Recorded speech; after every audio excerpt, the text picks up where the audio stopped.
તો ઓળખ ગુમાવી ચૂકેલા અજ્ઞાત મૃતદેહોના કેસ ઉકેલવા હવે વધુ સરળ બનશે.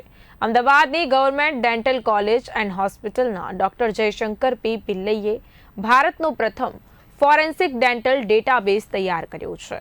5 વર્ષની મહેનત અને 23 રાજ્યોના 2.23 લાખ દાંતના નમૂનાઓના અભ્યાસ પર આધારિત આ ડેટાબેઝ ગુનાખોરી અને આપત્તિ સમયે વ્યક્તિની ઓળખ કરવામાં ગેમ ચેન્જર સાબિત થશે.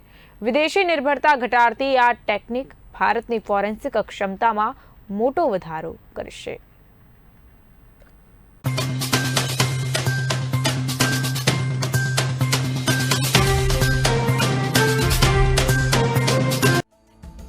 ડોક્ટર જયશંકર પી પિલ્લાઈએ 37,000 કિલોમીટરની મુસાફરી કરીને ભારતનો આ પ્રથમ ડેન્ટલ આઇડેન્ટિટી મેપ વિકસાવ્યો છે.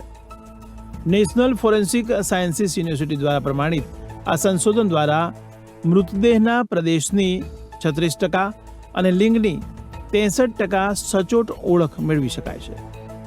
ફોરેન્સિક તપાસમાં આ ડેટાબેઝ એક અચૂક પુરાવા તરીકે કામ કરશે.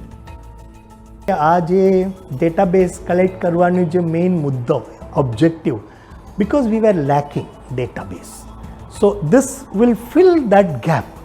આ ફર્સ્ટ મુદ્દો છે. Then second, this will promote interest, highlight the role of dentistry in forensics.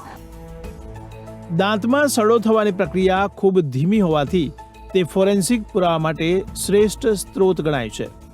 અગાઉ ડેટાના અભાવે જે તપાસ અટકી પડતી તેમાં આ સંશોધન નવી રાહ ચીંધશે. ડોક્ટર જે.એમ. વ્યાસના મતે આ ડેટાબેઝ ફોરેન્સિક વિજ્ઞાનના ક્ષેત્રમાં ભારતને વૈશ્વિક સ્તરે અગ્રેસર બનાવશે અને તપાસ એજન્સીઓ માટે સત્ય સુધી પહોંચવાનો માર્ગ સુગમ કરશે. ડેન્ટલ સ્ટ્રક્ચરમાં ફાયદો એ છે કે એ બંધ રહે છે. ડેન્ટલ સ્ટ્રક્ચર આપણે જોયું છે કે દાંતરી રચના કે છે એમાં કોઈ ડિકમ્પોઝિશન થતું નથી ઓન ટાઈમ. એટલે એક અમને લાગ્યું કે એક સરસ સ્ટડી છે, એટલે ખૂબ સરસ કામ કર્યું. એટલે આ રીતે ગુજરાતનું બહુ મહત્ત્વનું યોગદાન છે ફોરેન્સિક સાયન્સને પ્રમોટ કરવાનું, લિફ્ટ કરવાનું, આ પ્રકારની ફોરેન્સિક સાયન્સ લેબોરેટરીને અગ્રગણ્ય બનાવવાનું અને એના માધ્યમથી આખી વિશ્વની એકમાત્ર ફોરેન્સિક યુનિવર્સિટી બનાવવાનું. એટલે આ ગૌરવવાળું કામ છે. આ સિદ્ધિ ભારતને ફોરેન્સિક ડેટામાં આત્મનિર્ભર બનાવી રહી છે. ગુજરાત હવે અદ્યતન ફોરેન્સિક સંશોધન અને નવતર પ્રયોગોનું કેન્દ્ર બનીને દેશની ન્યાય પ્રણાલીને નવી દિશા આપી રહ્યું છે.